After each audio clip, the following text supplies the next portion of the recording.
Hello and welcome to the Gaggle Bubble Challenge, and if necessary, destroy media narratives. I'm George Szamuely, and you were probably expecting to see Peter today, but unfortunately, Peter has had to undergo some eye surgery. It's nothing serious, so he should be up and running within a few days. So you'll just have to put up with me for the time being. I want to record a podcast on the state of play with the peace talks, peace negotiations, possible peace agreement, or whatever on Ukraine. And if you recall, on Friday, we discussed the supposed 7-point Ukraine peace plan that had been presented by Steve Witkoff and Marco Rubio, and of course President Trump, to Ukraine and to the Europeans. And of course, then the Europeans were absolutely outraged and indignant and felt that Ukraine was being betrayed. And they presented their own counter plan, a 5-point counter plan. So let me just give you a quick reminder of what was in the original, the Trump Witkoff plan. And here we have this is permanent ceasefire. Both sides immediately engage in technical implementation negotiations. And then Ukraine receives robust security guarantee. Guarantor states would be an ad hoc grouping of European states plus willing non-European states. Ukraine will not seek to join NATO. Ukraine may pursue EU membership. And U.S. provides de jure recognition of Russian control in Crimea. U.S. provides de facto recognition of Russian control of Lugansk. U.S. provides de facto recognition of Russian controlled parts of Zaporozhye, Donetsk, and Kherson. Ukraine regains territory in Kharkov Oblast, and Ukraine regains control of the Zaporozhye nuclear power plant. Through U.S. control and administration of the plant, with electricity distributed to both sides. And then Ukraine enjoys unhindered passage on the Dnieper River. And then United States and Ukraine will implement economic cooperation minerals agreement, Ukraine to be fully reconstructed and compensated financially. Sanctions on Russia resulting from this conflict since 2014 will be removed. And then the US-Russian economic cooperation on energy and other industrial sectors. So this was the plan. And clearly there are aspects to it that would be acceptable to Russia, as long as there were other ingredients in it. Obviously, if it were a matter of NATO states such as France, Germany, and the UK issuing security guarantees or putting in their forces into Ukraine, that would obviously be unacceptable. If there was unrestricted flow of Western arms into Ukraine following this agreement, that would be unacceptable. If there were foreign military bases, missiles, and whatever deployed in Ukraine, that would be unacceptable. If there were no restrictions on the size of any future Ukrainian armed force, that would also be unacceptable. But nonetheless, there's a clear sense here that the United States, at least, is accepting reality, and that there was a basis here for negotiations. And as I said on Friday, and I know people disagreed with me, I said that there's a basis here for Russia to accept an agreement. Because if Russia says no outright, that means the war goes on.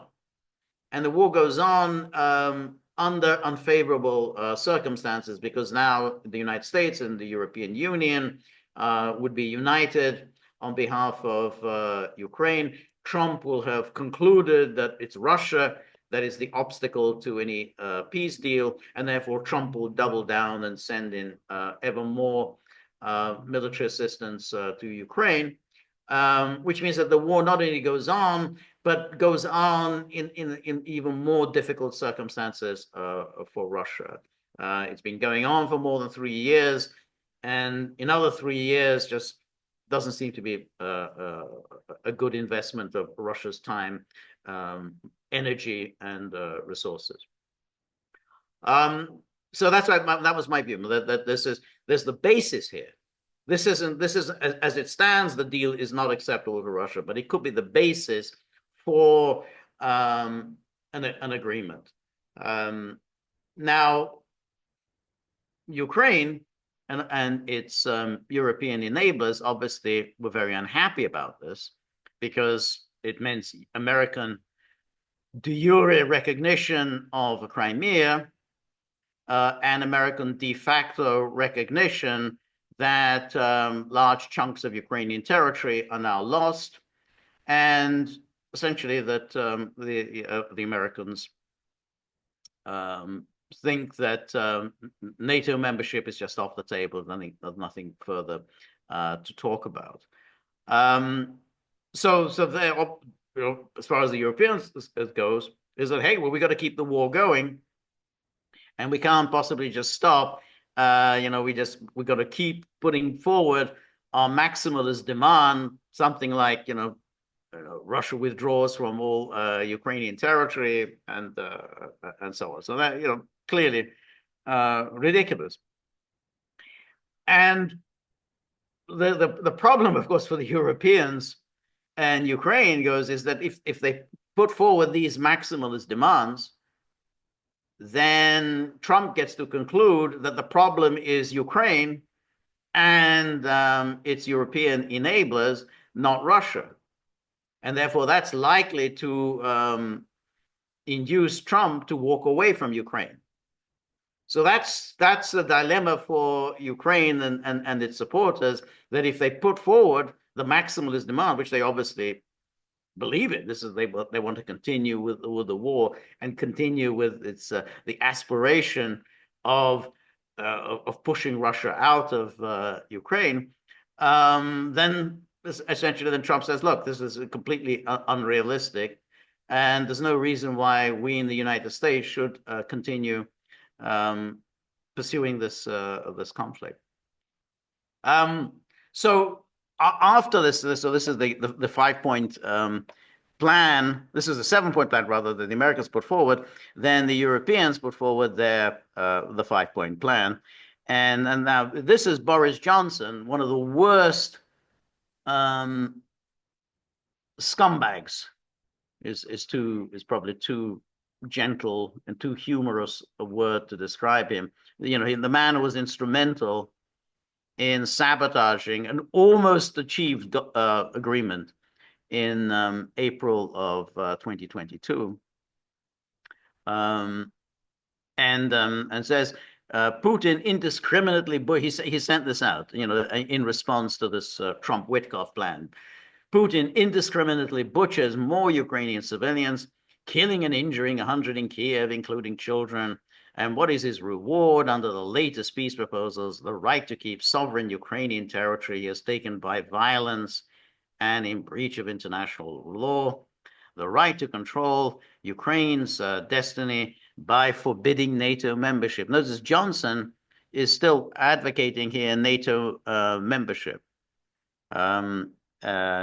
And here, the lifting of sanctions against Russia, an economic partnership with America, the chance to rebuild its armed forces for the next attack in a few short years' time. As for Ukraine, what do they get after 3 years of heroic resistance against a brutal and unprovoked invasion? What is their reward for the appalling sacrifices they've made? Apart from the right to share their natural resources with the United States, they get nothing. What is there in the deal that can realistically stop a third Russian invasion? Nothing. So here's Johnson. Essentially, he's putting forward he wants to continue with the war. It's always very important to remember that in the case of somebody like Boris Johnson, his primary interest, I mean, it's not obviously not in Ukraine.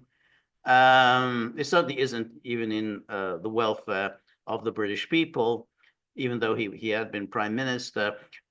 His concern is money. That, you have to understand this. With Boris Johnson, it's really about money. He wants lots of money and lots of it. And not just lots of it, lots and lots and lots of it. And so therefore he sniffs this out as this advocacy for Ukraine, this war for NATO is where you earn lots of money.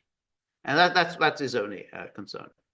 But nonetheless, he speaks for a significant tranche of opinion in the UK and in NATO land. And then this, if you recall, was the 5-point plan, the counter plan, and you can see how it's obviously completely ridiculous, such as ceasefire monitoring led by the United States and supported by a third country. And Russia must unconditionally return or deport and illegally displaced Ukrainian children. And then Ukraine receives robust security guarantees, including from the US, Article 5-like agreement. In other words, just NATO membership in all but name, and then no restrictions on Ukrainian defense forces. So this, of course, is completely ridiculous because Ukraine had agreed pretty, in principle, to severe restrictions on its armed forces in the Istanbul Agreement. So now, 3 years on, and having lost a great deal of territory in Ukraine, they're now insisting on harsher terms than they'd already agreed to in Istanbul. The guarantor states will be an ad hoc group of European countries and willing non-European countries. No restrictions on the presence, weapons, and operations of friendly foreign forces on the territory of Ukraine. Again, ridiculous. I mean, obviously an insult to the Russians who said, yeah, we're not going to tolerate NATO forces on the territory of Ukraine. And then again, their territorial issues would resolve full and unconditional ceasefire, and then and so on. So this was more or less that's the counter plan. And as I said, the whole purpose of this plan had been to ensure that the Trump Witkoff negotiations basically get nowhere. This has long been the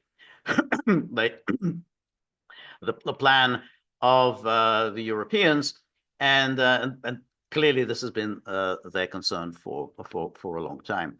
Now, what happened was that on Friday, they Witkoff had his fourth meeting with President Putin in Moscow. It lasted several hours, and one obviously, they're talking about the 7-point plan. And in the meantime, Trump was planning to head for Rome for the funeral of Pope Francis.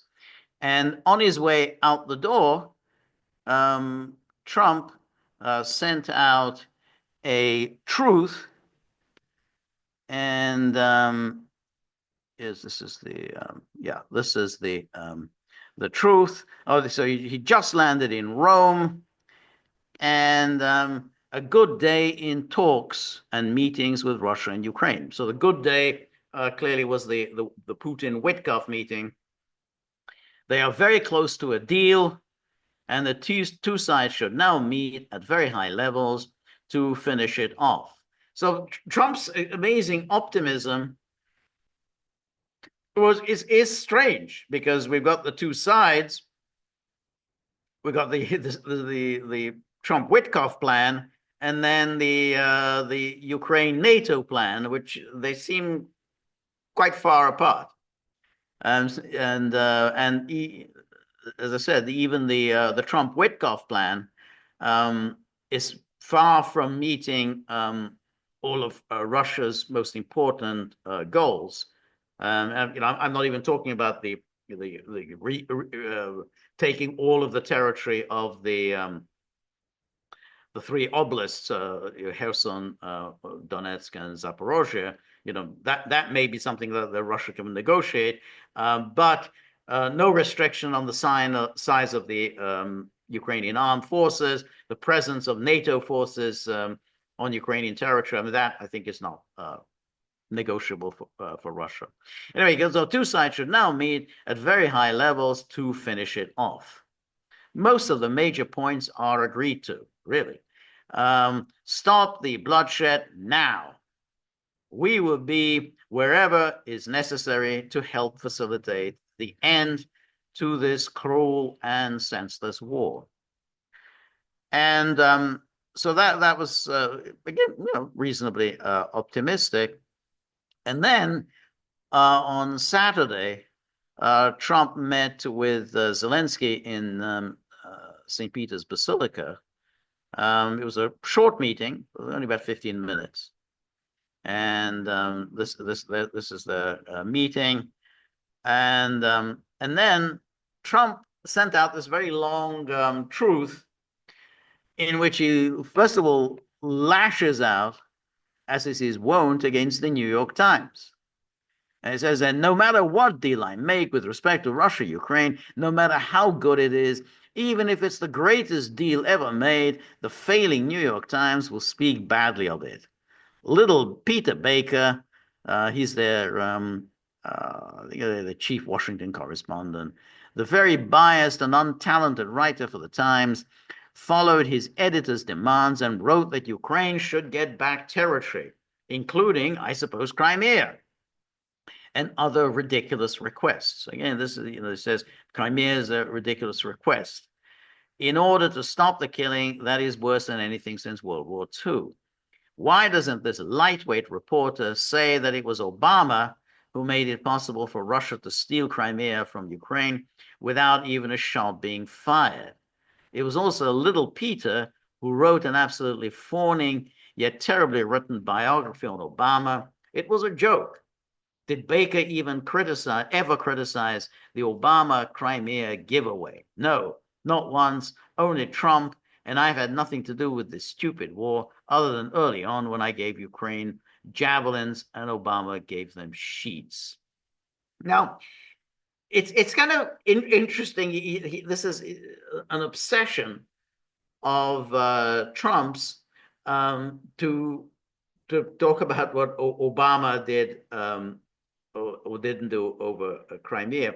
Now, in one sense, Trump does have a point that he is always being attacked for being friendly with Putin, of being accommodating with Putin, of giving Putin whatever he wants. And he says, well, what did I haven't given anything to Putin.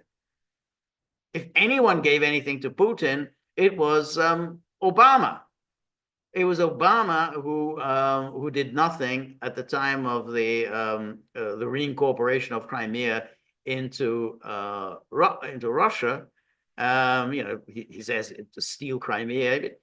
He uses completely overblown language there. But I think his point is that he's the one who's always being attacked for being friendly with Russia. But when Obama did something that was very accommodating to Russia, in that he didn't really do anything other than impose some sanctions over Crimea, somehow, in the way that the media report this, it's as if Trump was the one who surrendered Crimea. And that's why all these attacks, he's going to recognize Crimea, he's going to recognize Crimea, this is a betrayal, Trump is betraying Ukraine. He says, well, all I'm doing, if this happens, all I'm doing is accepting reality. This happened already 10 years ago. You're not going to, Ukraine isn't going to get Crimea back. NATO is not going to go to war to get Crimea back. I'm just accepting reality. And but if you are going to make an issue out of Crimea, then take it up with Obama. Why are you taking it up with me? So that's a reasonable point. Leave aside all the somewhat absurd characterization about stealing Crimea. Ukraine's claim to Crimea was always very dubious. Russia's was much stronger. And then he brings up the issue of the javelins and then how he provided the javelins and Obama gave them sheets. And he has a point. He does have a point there when he says, "Hey, I'm always the one who's supposedly so friendly with Putin, yet I was the one who sent Ukraine lethal weapons. Obama didn't. Why didn't you ever take it up with Obama? Why are you taking this up with me?" Anyway, he goes on in this truth. This is other than early on when I gave Ukraine javelins and this is sleepy Joe Biden's war, not mine. It was a loser from day one and should never have happened, and wouldn't have happened if I were president at the time. As I said in previous podcasts, I think that's true. I think Trump would have taken seriously Russia's concerns about NATO expansion. Trump would have taken seriously Russia's two draft agreements for a new security architecture for Europe that Putin sent out in December 2021. I think Trump would probably have felt that some kind of an international conference is needed, some new agreements could be hammered out, which would have been enough to placate Russia and put off the invasion. But Biden's determination to induct Ukraine into NATO, and that was clear throughout 2021, persuaded Moscow to act. And that wouldn't have happened under Trump. I think Trump would not have pushed for Ukraine membership in NATO. There's just no reason for him to have done so. So he has a point there. I'm just trying to clean up the mess that was left to me by Obama and Biden. And what a mess it is. And I think that's, again, is fair. I mean, I know, yes, he did send the javelins, and so his hands are not entirely clean, but this is a mess created by Obama and Biden. Obama, through his support for the Maidan overthrow of the legal, legitimate government in Kiev, and Biden, obviously, by pushing for Ukraine membership in NATO. With all that being said, there was no reason for Putin to be shooting missiles into civilian areas, cities and towns over the last few days. It makes me think that maybe he doesn't want to stop the war. He's just tapping me along and has to be dealt with differently through banking or secondary sanctions. Too many people are dying. So those few lines about, oh, well, it makes me think that maybe he doesn't want to stop the war. He's just tapping me along and has to be dealt with through banking or secondary sanctions. This has got everybody very excited because it seems like, whoa, oh, Trump is finally turning against Putin. Trump is finally going to impose these secondary sanctions. My own feeling is that this is being overstated. This is a long truth. Most of it is taken up with, yet again, he's rehearsing his grievances about the media coverage of the war, rehearsing his grievances against Obama and Biden, and he ends it with this criticism of Putin and a vague threat that he's going to impose these secondary sanctions on Russia. Now, it is true that he has threatened this before, even during his second term. Early on, I think on the first day, he threatened Russia with sanctions. He called it tariffs. and not clear why tariffs, and Russia doesn't really do that much trade with the United States, whereby tariffs would make much difference. And of course, Treasury Secretary Scott Bessent has also threatened sanctions against Russia. And in fact, he said, they can be really tightened. It was, much, much tighter than anything Biden had accomplished. So there's nothing new in this, but nonetheless, media getting excited, thinking that, oh, at last, we're going to see some anti-Putin action on the part of Trump. So maybe we will, but I tend to doubt it, and I wouldn't necessarily conclude from this truth, because it's a very long truth, as you can see, and it's not really concerned with that. But also, what's interesting is that he doesn't say anything about his meeting with Zelensky. So, he has this meeting with Zelensky, which got a lot of media coverage, and Trump doesn't say anything about it. Once again, he's just fuming at the New York Times and the apparent injustice of his getting blamed for this war.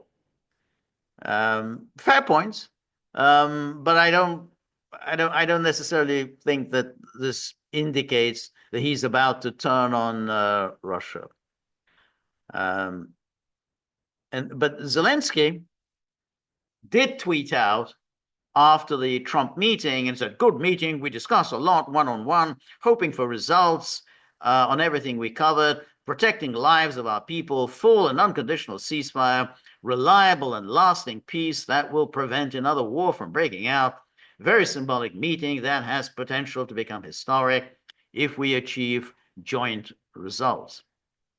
Now, he puts in full and unconditional ceasefire, which that had been proposed by Marco Rubio after the meeting in Riyadh. But here he just inserts it. It's not really pride of place. And as we've seen, Trump made no mention of the meeting with Zelensky. And then here we have, I'm not sure we can see this particularly. This is Zelensky. Yeah, it's a little hard to see. Yeah. Can I make it smaller? Well, nope. No. No, you can see he gives these very lengthy tweets about all his meetings. I met Maloney and Starmer and Macron, and there he's talking about, well, we need to apply pressure on Russia. We need to and we had constructive meetings with representatives of the United States, France, and Germany, and again, lots and lots on the full and unconditional ceasefire. Now, Trump also sent out a truth saying, again, expressing his exasperation with Zelensky, saying Ukraine, headed by Zelensky, has not signed the final papers on the very important rare earths deal with the United States. It's at least 3 weeks late. Hopefully, it will be signed immediately. Work on the overall peace deal between Russia and Ukraine is going smoothly. Success seems to be in the future. So he's very optimistic about an agreement between Russia and Ukraine, even as he's expressing his exasperation that on something that should be relatively easy, a kind of a vague agreement on rare earths between the United States and Ukraine still hasn't signed it. And here we have Trump. Again, this is a few days ago. He was expressing his frustration with Russia. I'm not happy with the Russian strikes on Kiev. Not necessarily. Very bad timing. Vladimir, stop. 5,000 soldiers a week are dying. Let the peace deal get done. Now, I tend to think that he's doing these just to show balance, because so far he's clearly, he knows where he can apply pressure. He knows that he can apply pressure on Ukraine. His ability to apply serious pressure on Russia is very limited. So he does show, well, I'm trying to be balanced. I'm applying pressure on Ukraine. I'm applying pressure on Russia, but he has limited options when it comes to Russia. Because Ukraine is a wholly owned dependency of the United States, so he can apply pressure there. So limit to what he can do. And nonetheless, he feels that he has to balance things out. So, every few days he takes a swipe at Putin. And then here we have this was what provoked a few days ago a tirade against Zelensky, because he seemed like, again, that Zelensky was the one who was obstructing the path towards an agreement. So he says here, Zelensky is boasting on the front page of the Wall Street Journal that Ukraine will not legally recognize the occupation of Crimea, and says this statement is very harmful to peace negotiations with Russia in that Crimea was lost years ago under the auspices of President Barack Hussein Obama. And it's not even a point of discussion. Nobody's asking Zelensky to recognize Crimea as Russian territory. But if he wants Crimea, why didn't they fight for it 11 years ago when it was handed over to Russia without a shot being fired? This caused a lot of fury, because the media, which continually blame Trump for somehow for he's selling out Crimea, selling out Ukraine. And when he raises this, well, why didn't you say all this in 2014? Why didn't you ever bring this up with Obama? You got concerns about Crimea, take it up with Obama. Why are you badgering me with this? And the media have just been going absolutely crazy when he says this, about Crimea. Also houses for many years before the Obama handover major Russian submarine bases. Notice how Trump is clearly aware, in the way that the media refuse to be aware, that, hey, Crimea is an important military base for Russia. They're not going to hand it over. That's it. It's gone. It's gone. Going on about it, that somehow Ukraine claims it, NATO demands that Russia hands it over. Russia's not going to hand over a major military and submarine base effectively to NATO. And then Trump goes on, it's inflammatory statements like Zelensky that make it so difficult to settle this war. He has nothing to boast about. The situation for Ukraine is dire. He can have peace, or he can fight for another 3 years before losing the whole country. I have nothing to do with Russia, but have much to do with wanting to save, on average, 5,000 Russian and Ukrainian soldiers a week who are dying for no reason whatsoever. The statement made by Zelensky today will do nothing but prolong the killing field, and nobody wants that. We are very close to a deal, but the man with no cards to play should finally get it done. I look forward to being able to help Ukraine, Russia get out of this complete and total mess. That would never have started if I were president. But it's again, there's a lot of fury, fulminations over this truth, because people want to go on fighting this war as long as somebody else is doing the fighting. I mean, it's this vicarious pleasure that many in the media, in the think tank world, get, because they're not the ones on the front line. They're not going to get killed, but they want somebody else to do the dying for them. So it's like, oh, Crimea, got to get the territory back, sovereignty, territorial integrity, the right to join NATO, all this absolute nonsense. And here Trump is the grown up in the room. It's Trump who's saying, look, this is lost. You can go on fighting this war, but all that's going to happen is hundreds of thousands more are going to die. People who are alive today will be dead, and you're still not going to accomplish your goals. And now Trump also gave an interview to Time magazine. They have a special issue on these 100 days. And it was a very long interview, and we're not going to feature that, but just what he says about Russia and Ukraine. And then here, he was asked, well, you said you would end the war in Ukraine on day one. And he said, well, I said that figuratively. And I said that as an exaggeration because to make a point, and it gets, of course, it'll be by the fake news. Obviously, people know that when I said that, it was said in jest. But he would also said that it will be ended.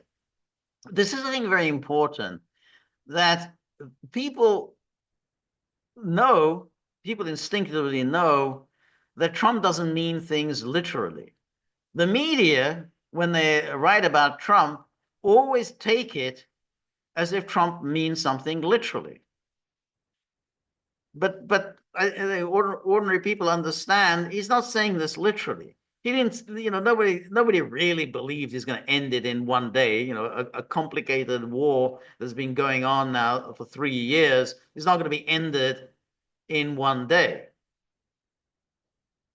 What people got from that statement was that, well, I can end it, and I will try to end it. I will, do what I can to end it. And I have the ability to end it, but that is going to be done in 24 hours. I don't think anyone did it. Nonetheless, it's continually brought up. Oh, Trump said he was going to do it in 24 hours, and he didn't do it in 24 hours. And then he's good. What? And then the Time magazine says, "Well, what's taking so long? When do you think it will be ended?" And here Trump kind of says reasonably, "Well, what do you mean it's taking so long? I just got here. I've only been here 3 months, and it's taking me long. Well, why don't you bring it up with others? Well, that the war has been dragging on for 3 years, but I'm supposed to have just ended it in 24 hours. What's taking so long?" And Trump reasonably says, well, I don't think it's long. I mean, look, I got here 3 months ago. This war has been going on for 3 years. It's a war that would never happen if I was president. It's Biden's war. It's not my war. So same as his. I had nothing to do with it.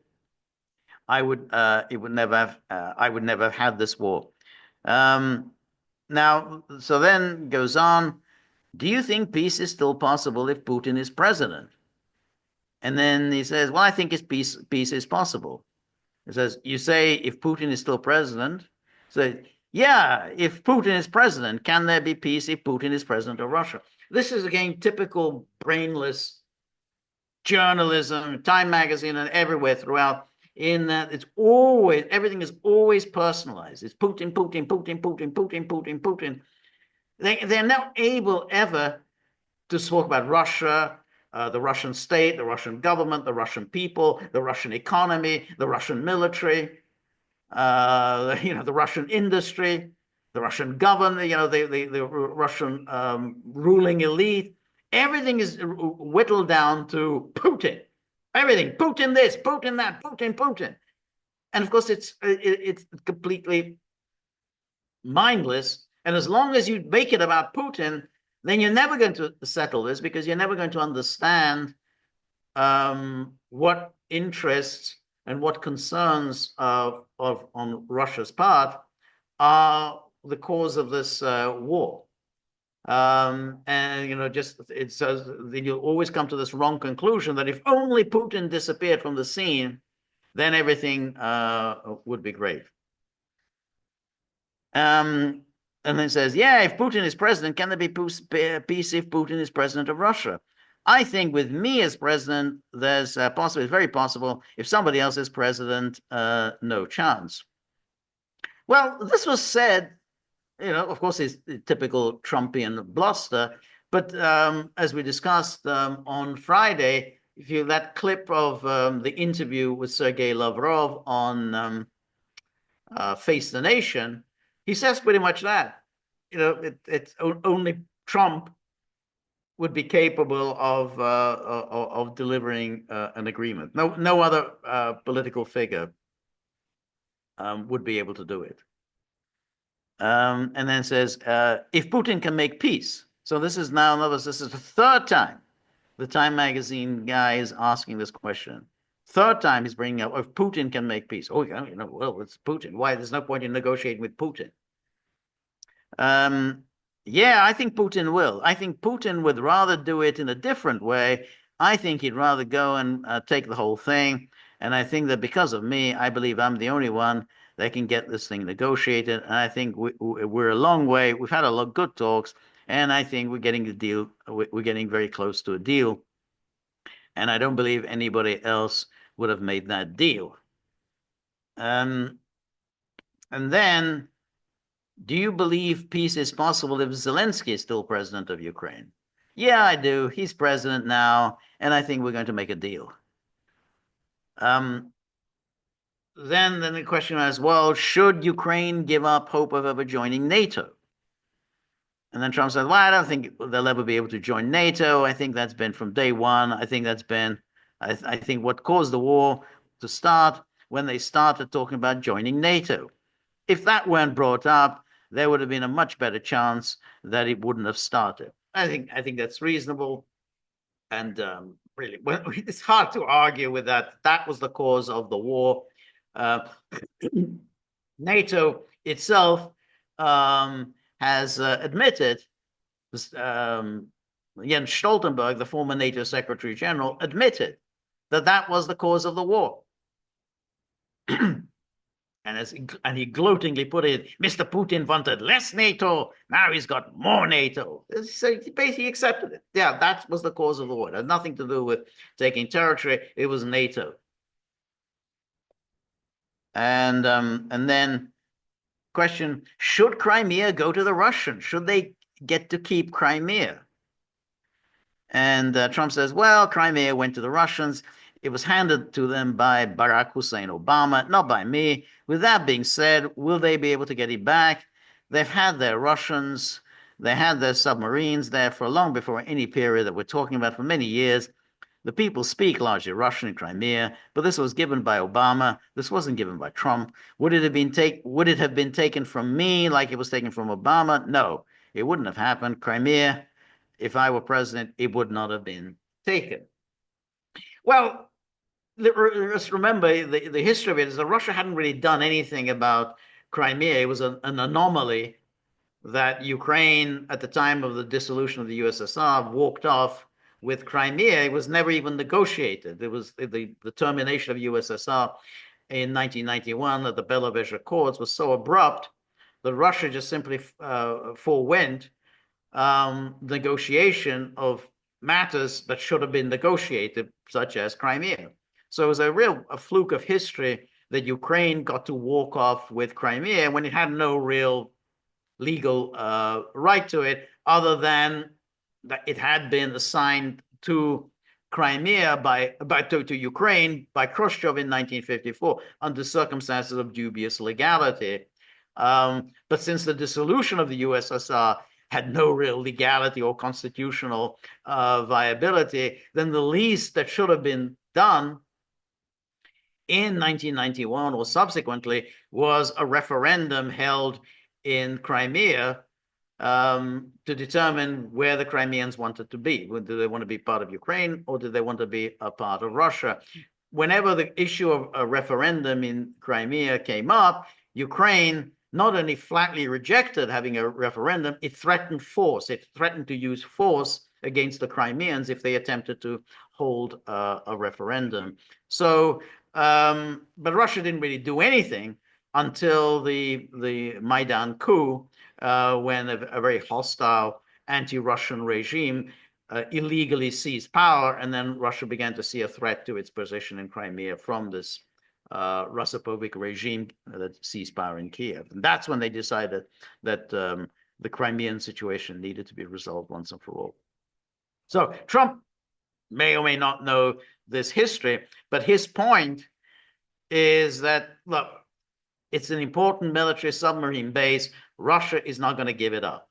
They made that decision in 2014. They're not going to do it. They're not going to give this up. Are you going to go to war with Russia to get it back? Well, Time Magazine, these editors, reporters should have to answer that question. Are you going to go to war with Russia to get Crimea back? If not, then shut up and stop, accusing Trump of selling something out. I don't know who's selling out Ukraine or selling out the Crimeans or whoever. So it's a done deal, and I think that's what Trump's saying. It's a done deal, and there's just no point in arguing about this now.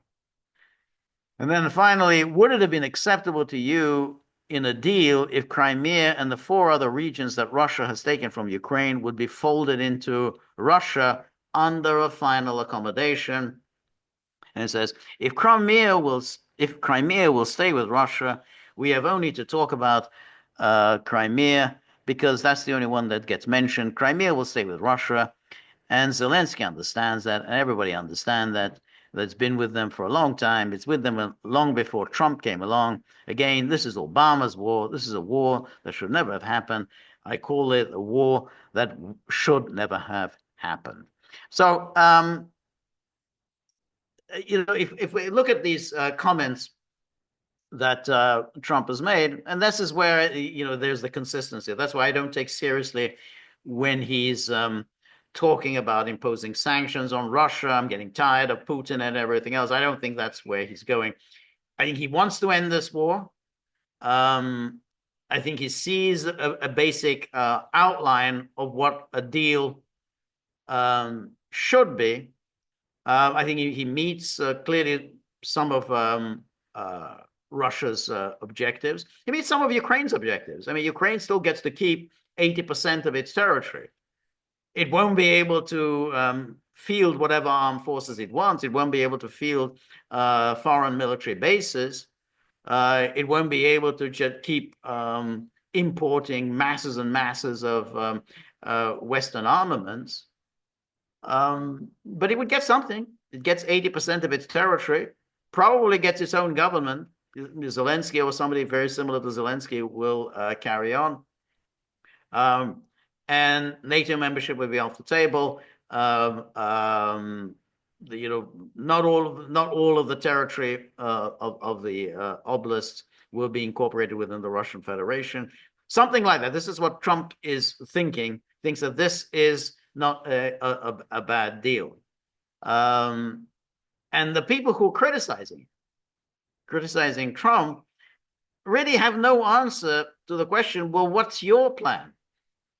What do you plan on doing other than continuing a war that's just killing hundreds of thousands of people, and you're not making any progress? Ukraine has no real prospect of driving Russian forces out of Ukraine. So therefore, it's like, because no one wants to answer that question or really wants to discuss that question, it's much easier just to blame Trump. And you can see why Trump gets a little frustrated. He said, why are you blaming me? I wasn't around when all these decisions were made. I'm just trying to rectify things. As I said before, Trump has made a great deal of progress from where the United States was on January the 19th, 2025. We're still some way off a deal, but at least there's a possibility of an agreement here.